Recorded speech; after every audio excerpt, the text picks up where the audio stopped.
primer povem, da lansko leto, nikakor ne vem, še zdaj ne vem, kje je bil razlog, ampak zaključnega poročila, dobili smo sredstva na račun, vse je bilo v redu, ampak zaključnega feedbacka pa ni bilo, ne, tako da tam je zdaj takoj padla na pamet, ne, da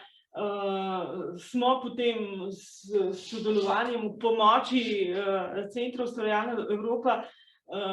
dobili, vzpostavili to zvezo z sedežem našim in z koordinatorjem v Bruslju, da je to poročilo prišlo, ki je bilo za nas in za partnerje pomembno, ne, ker s tem smo mi dobili dokazilo, da je projekt uradno zaključen. Hočem zdaj tako zelo praktičen, ampak seveda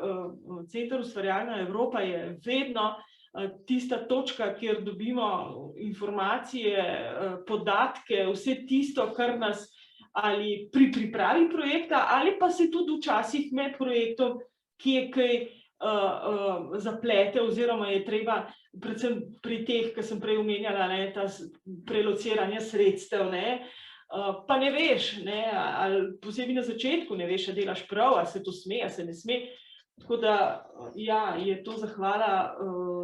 pomoči, sodelovanja, dobrega sodelovanja in dobrega dela Centra za ustvarjalno Evropo v Sloveniji, tako da smo veseli, da imamo tako točko in da to poteka in upajmo to še naprej, seveda. Zdaj bi samo poudarila, da dejansko naša naloga je predvsem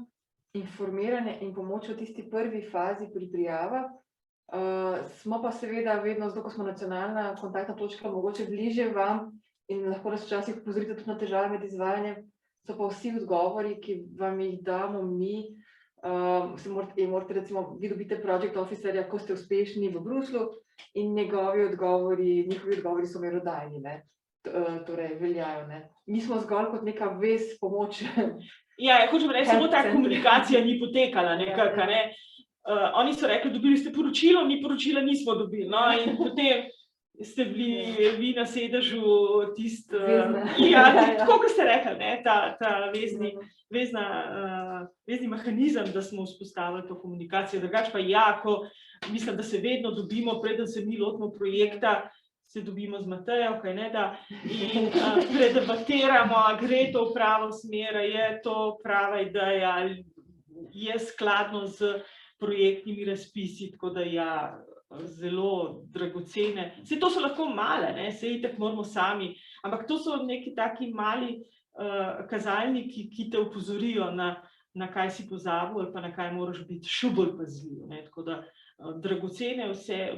pomoč in brez tega bi, mislim, da vsak, ki se tega loteva, težko pripravil dobro prijavo. Ja, jaz mislim, da je Center Ustvarjalna Evropa resnično tisti člen, ki zagotavlja dostopnost, o kateri smo prej govorili, programa Ustvarjalna Evropa, ker je sicer vse tako nekje daleč, ne, tako daleč na spletu, vse te priložnosti so tam, ampak verjetno veliko število organizacij v Sloveniji, tudi drugje po Evropi, ne bi zmoglo vseh korakov do tja, ne, tako da to je, tako jaz vidim vašo vlogo, se pravi, kot tisti, ki resnično zagotavljate dostopnost, po drugi strani pa tudi po več letih izkušenj lastnih, seveda vrsto dragocenih informacij še vedno in nekako za Zavod Otok je Center Ustvarjalna Evropa v aktualni postavi, ne, gotovo eden ključnih sogovornikov, kadarkoli sploh pomislimo, kaj šele, da se zares lotimo novega mednarodnega sodelovanja.